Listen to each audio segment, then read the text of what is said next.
Mexico, the whole enchilada.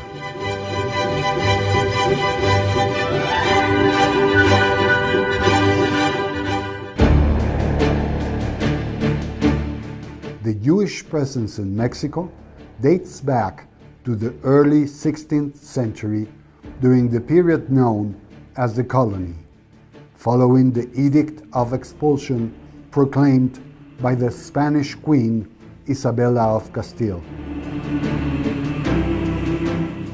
Their stay did not last long. The Tribunal of the Holy Inquisition was instituted in Mexico as the second of three persecution sites in Latin America. In 1525, following the conquest of the Aztec people, the colony was established in the area that would later become Mexico.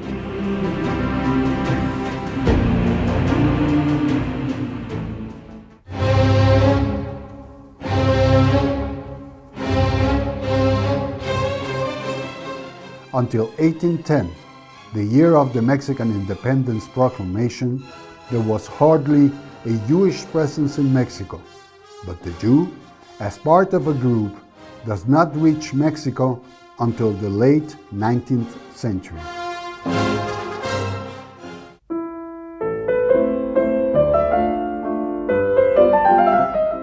The winds of anxiety began to blow in Europe. The political and economical situation were filled with unease. Jews, with their millenary experience, perceived the need to exile themselves once more in the already long course of migrations. And this time, the American continent became the answer.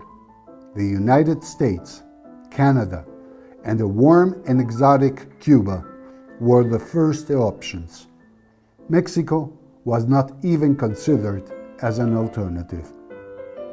Nevertheless, some Jews reached Mexico just as many others would do so later on, simply by accident or due to the exclusion of immigrants from those three countries.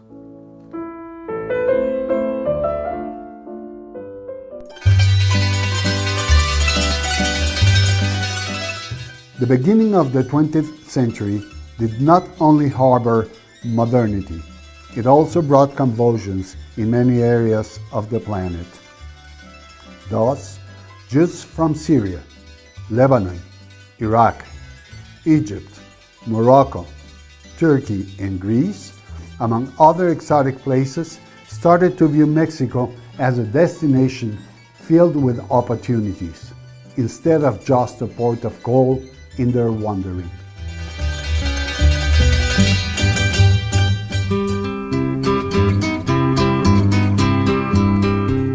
The Mexican Revolution and the Russian Revolution practically took place at the same time, but their effects were completely different. Mexico became a new democracy with political, social, and economic change, while Russia declared its preference on the state and smothered any possibility on development among its population. Thus, the Russian and Polish Jewry, with a diminished income and facing physical danger, began to seek a way out. Mexico became a beacon guiding many immigrants. Many Jews have already heard of a country, the only one which wrote its name with an X.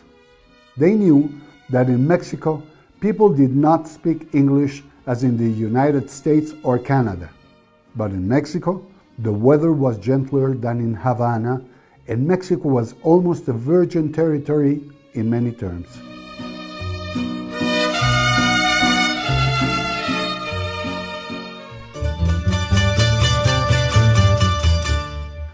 Perhaps this was what most attracted these immigrations, to start from scratch, in a new continent, with a new language and new customs, but with a strengthened will, a new desire to progress, and a permanent vision to transcend as individuals, as families, as a community, and as a nation.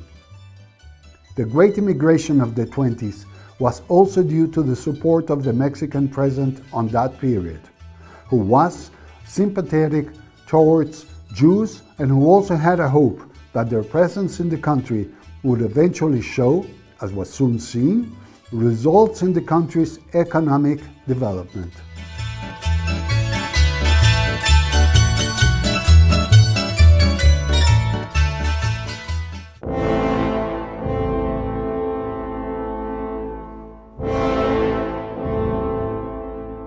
The rise to power of Hitler also had some influence over Mexico, although to a lesser degree. The Mexican model to Hitler's brown shirts was the golden shirts. This group vandalized Jewish homes and business, harassed Jews verbally, and organized public demonstrations blatantly showing their anti-Semitism during a period when this was an accepted fashion. But none of these regretful acts generated enough anxiety among the Jews, individually or as a group, to start a new exodus. We, as always, overcame the difficulties.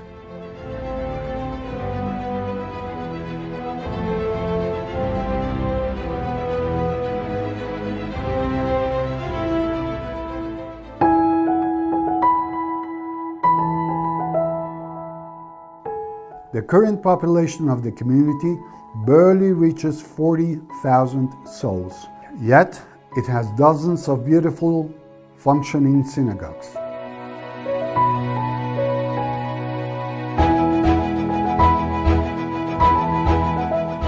Several Beit Midrash and groups providing non-formal studies of Judaism following different currents such as conservative, Orthodox, and modern Orthodox.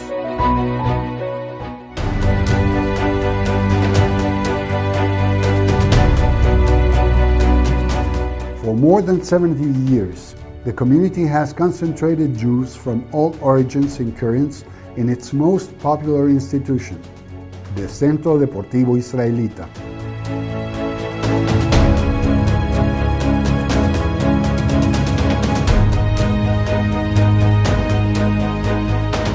Every day, this sports club welcomes thousands of children, youngsters and adults who use its facilities for all kinds of sports, cultural, social, and entertainment activities within a safe, functional, and highly organized environment.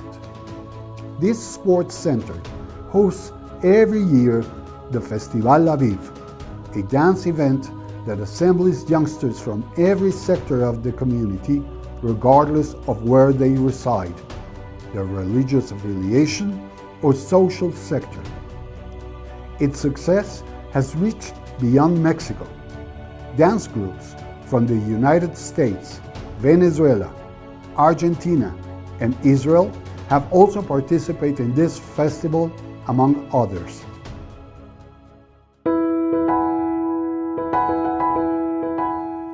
In 1938, the community's political organization was concentrated at the Comité Central Israelita. This body functions as an assembly who represents all of the different sectors in official issues of the community and with the country's local federal authorities.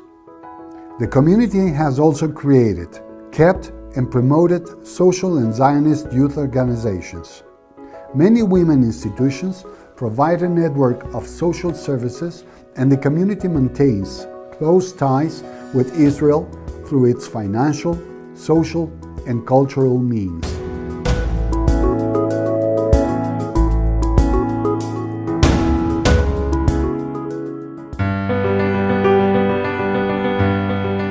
This is a bird's-eye view of the work of the Jewish community of Mexico.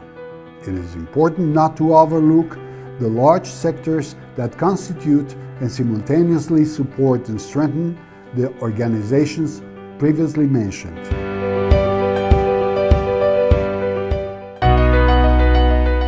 Bethel community, conservative, mainly formed by members of Ashkenazic origin. Bet Israel community, conservative, mainly formed by members of Ashkenazic and American origin. Ashkenazi community of Mexico, Orthodox, Jews from Central Europe. Magen David community, Orthodox, Jews from Aleppo, Syria. Monte Sinai community, Orthodox, Jews from Damascus, Syria. And the Sephardic community, Orthodox, Jews mainly from Spain, Greece, Italy, and Turkey. In regards to source of genealogical interest and research, it is important to stress that the community itself has sought to preserve its history, which has been concentrated at the Centro de Documentación e Investigación Judío de México, the Jewish Documentation and Research Center of Mexico, the largest repository of its kind in Latin America, and as well an archive and library which has been honored with the certification of Memory of Mexico and of the World by the UNESCO. The Archivo General de la Nación, housed within what used to be the largest jailhouse in Mexico City, is also a good way to delve into the origins of the community. This archive is the Mexican version of the Library of the Congress in Washington, and although not easy to access, the wealth of its historical annals is the most important governmental resource in this subject. The Library of Mexico National University, together with its newspaper archive, located in the south of Mexico City, are also wonderful facilities to do genealogical research.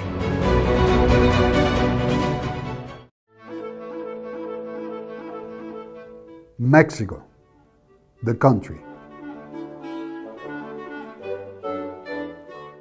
Its people. Its colors. Its flavors. It is not only an ex-country, but it is the country that writes her name with an X, where tens of thousands of Jews have developed social, cultural, political, and economical strings that attach them to a land that has as many colors as its sarapes, that sounds as strong as its mariachi's trumpets, that smells as good as his spicy food, and that opens its wide arms to express, mi casa es tu casa. Mexico, the whole enchilada.